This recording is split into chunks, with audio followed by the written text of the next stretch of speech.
ৰাজ্য চৰকাৰ কৰ্মচাৰীসকলৰ বাবে জনাব বিচাৰিছোঁ পুনৰ এটা গুৰুত্বপূৰ্ণ খবৰ য'ত কৰ্মচাৰীসকলৰ বাবে এক বিশেষ নিৰ্দেশনা আহিছে লাভ কৰিব বিশেষ ছুটি OPS পুনৰ প্ৰৱৰ্তন সন্দৰ্ভত খবৰ আছে কি আছে সবিশেষ জানিবৰ বাবে ভিডিঅ'টো প্ৰথমৰ পৰা শেষলৈকে চাই থাকিব শেহতীয়াভাৱে 22 আগষ্ট তাৰিখে বিদ্যালয় শিক্ষা বিভাগৰ ফালৰ পৰা এই নিৰ্দেশনা পত্ৰখন প্ৰেৰণ কৰিছে য'ত উল্লেখ কৰিছে যে কৰ্মচাৰীসকলে বিশেষ ছুটি লাভ কৰিব আপোনালোকে নিশ্চয় জানে যে সদৌ অসম চৰকাৰী NPS কৰ্মচাৰী সন্থাৰ তৃতীয় দ্বিবাৰ্ষিক অধিৱেশন 23 আৰু 24 আগষ্ট তাৰিখে অনুষ্ঠিত হ'ব অসম ৰাজ্যিক মুক্তিযুঁজাৰু সন্মিলনৰ সভাগৃহ ৰূপনগৰ গুৱাহাটীত অনুষ্ঠিত হ'ব আৰু এই সভাত অংশগ্ৰহণ কৰিব লগা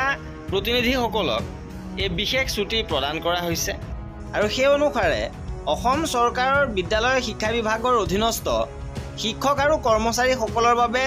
এই বিশেষ ছুটি প্ৰযোজ্য হ'ব উল্লেখযোগ্য যে অসম চৰকাৰী কৰ্মচাৰী সমাজৰ অৱসৰকালীন আৰ্থিক সুৰক্ষাৰ মূল সম্বল পুৰণি পেঞ্চন ব্যৱস্থা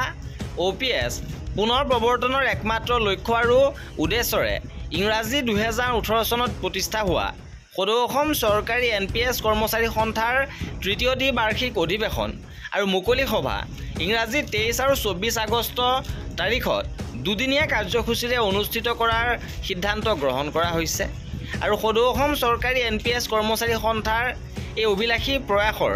সমূহ কাৰ্যসূচী সফলতাৰে সম্পন্ন কৰিবলৈ কৰ্মচাৰী সমাজ তথা শুভাকাংক্ষীৰ সহায় সহযোগিতাৰ উপস্থিতি আন্তৰিকতাৰে কামনা কৰা হৈছে আৰু বিশেষভাৱে উল্লেখযোগ্য যে দ্বিতীয় দিনৰ কাৰ্যসূচী মুকলি অধিৱেশনত অসমৰ মাননীয় মুখ্যমন্ত্ৰী মহোদয় মুখ্য অতিথি হিচাপে উপস্থিত থাকিব